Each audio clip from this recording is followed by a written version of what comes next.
The Bulavin Rebellion is the name given to a war of Don Cossacks against Imperial Russia between the years 1707 and 1708. The war was led by Kondraty Bulavin, a democratically elected ataman of Don Cossacks. The war was triggered by a number of underlying tensions between the imperial government under Peter I of Russia, the Cossacks, and Russian peasants fleeing from serfdom in Russia to gain freedom in the autonomous Don area. It started with the assassination of Prince Yuri Dolgorukov, the leader of Imperial Army's punitive expedition to the Don area, by Don Cossacks under Bulavin's command. The end of the rebellion is associated with Bulavin's death in 1708. Underlying causes. A number of social grievances were prevalent in the peasant population of Russia in the years leading up to the Bulavin Rebellion. Peter the Great's radical reforms designed to westernize Old Muscovy in the 18th century were met with widespread discontent.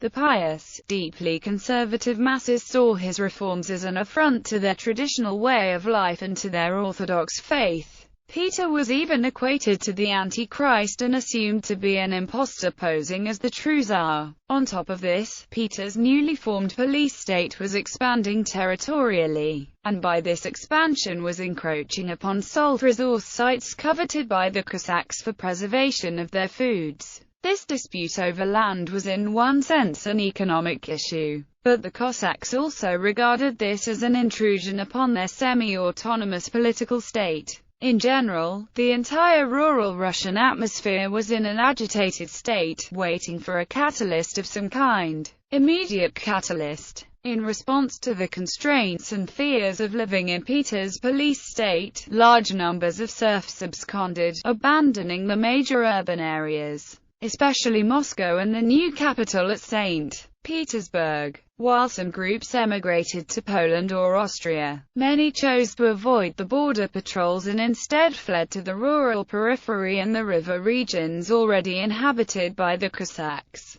It was Peter's policy to hunt down and arrest absconders and return them to their lords where they could be counted for taxes, a policy which, by this time, had no statute of limitations. In accordance with this policy, Peter deployed a group of bounty hunters under Yuri Dolgoruki to scout the Cossack regions for fugitive peasants. Despite the fact that the Cossacks harbored some resentment towards the peasants, more deplorable to them was the idea of Petrine agents roaming freely through their territory. They not only refused to give up the fugitive peasants, but on October 8, 1707, a small band of local atamans headed by Kondraty Bulavin ambushed and murdered Dolgoruki and his men in the village of Shulja on the Ada River, opening the door to violence and beginning the Bulavin Rebellion. Bulavin the man. Little is known about Bulavin personally, but he was born into a Cossack family and would have been old enough to remember Stenka Razin and the revolt of the late 17th century. He developed some combat experience fighting the Cuban and Crimean Tatars in his youth. However, he was never a particularly great military commander, and throughout the rebellion that bears his name,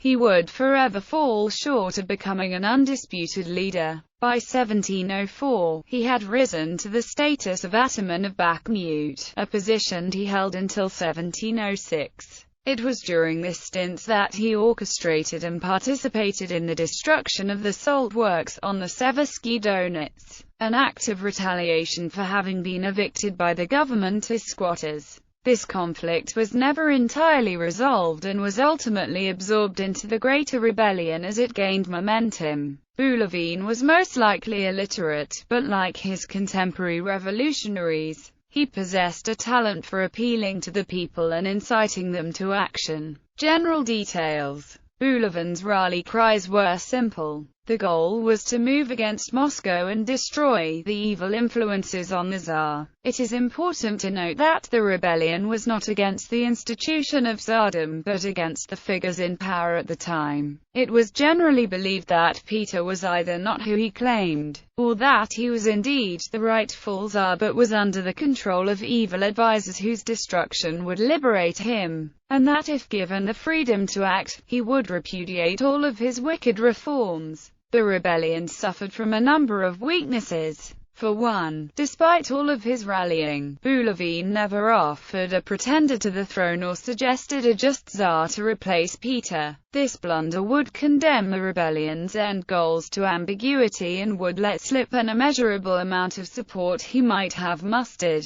Second, Bulavin did not coordinate his efforts with any other pre-existing Muscovite enemies, so despite being heavily engaged in war with Sweden, the military apparatus under Peter was not as divided as it could have been and found the rebellion to be more of a nuisance than a major conflict. By means of its vastly superior size and efficiency, the regular army was ultimately capable of stamping out the rebellion at all levels. In the end, angered by devastating reversals and Bulavin's tiring claims, factions of his own Cossack followers turned against him. He was found dead on July 7, 1708, having been shot in the head. It is not known whether the wound was self-inflicted or an act of treachery. Following Bulavin's death, the rebellion petered out, with pockets of resistance persisting through 1709, but for all intents and purposes, the conflict was over.